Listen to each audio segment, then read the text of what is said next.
I'm Yushi Nomura, now 68 years old, and I was born and brought up in Japan. And I had my first liver transplantation when I was 42. That was 1990 in Dallas, Texas. That was because of hepatitis B cirrhosis. And in Japan, then there was absolutely no chance for liver transplantation. And even we thought when that was suggested from my American connection, that was a sci-fi story and not the reality of our time. But thanks to everybody, particularly from this part of the world, encouragement and support, I was able to end up by going to Baylor University Medical Center in Dallas, and Dr. Klintman was my doctor, and then had a liver transplantation. And after that, rather severe rejection, actually, to be honest, I experienced, but I survived. And then after about 1 month of hospitalization, I was very well, and I went back on my own feet. And then hepatitis B was still a kind of difficult problem, and recurrence was possible, and indeed that happened to me. And then once recurrence occurred, the development of cirrhosis was rather quick.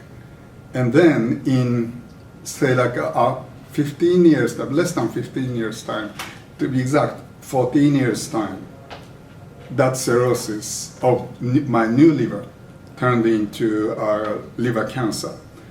And I thought, thank goodness, I got 14 special years to live. So this is my destination. I was so thankful, and I was ready to end my life there after receiving such a special extra time of my life on the earth. But still, my doctors from Dallas really encouraged me, and then to come visit them. And then as soon as I arrived, my liver cancer needed an immediate transplantation. And then suddenly I climbed up to the top of the waiting list. And then I thought that was like within 1 week, even before I recovered from my jet lag, I was on the operation table. And this time, only 1 week of hospitalization, no rejection. That means in the course of those 14 years, liver transplant medicine had such a kind of big advancement, and then I enjoyed that. Since then, already it's been more than 10 years. So from the first liver transplantation, a quarter of a century has passed, and from the second one, more than a decade has passed. Who else would be more blessed than I am? And I feel it's gladly I'm taking it as my mission and responsibility to share this joy with those people who are still struggling in Japan. Not only the patients, but also we have to start from the medical society so that the doctors are convinced, and then medical people are believing in the potential of organ transplantation. I have no much medical knowledge, I'm not a med graduate, but my presence itself would speak to them, and also encouraging to the many patients and then their families. And unfortunately, we cannot take care of everybody at home in Japan. So I also got involved in Trio Japan, which is to kind of find some kind of connection to the kindness of the hospitals in overseas, so that together we can save our brothers and sisters' lives. And I'm so glad that this time, in face-to-face manner, physically, attending in the middle of this meeting of the Trio International, and then making it really international. And this privilege I want to bring back home, and then to make a best use out of this for our future. So what advice would you give fellow patients? Actually, there are many unique things about organ transplantation and being a recipient of it. But one of those unique point is that once you finish the transplant operation, that's done. But now you are getting into a completely new type of lifestyle that you have to live with that new organ. That means you need to take a immunosuppressant regularly and so on. At the same time, you have to find out something wrong happens, and then in a way, you shouldn't expect doctors to find it out for you. But you have to find out when you go to bathroom, you don't just flush it. You want to see if your body is really functioning okay. And when you feel tired, sense something strange, you are the very first one who could find.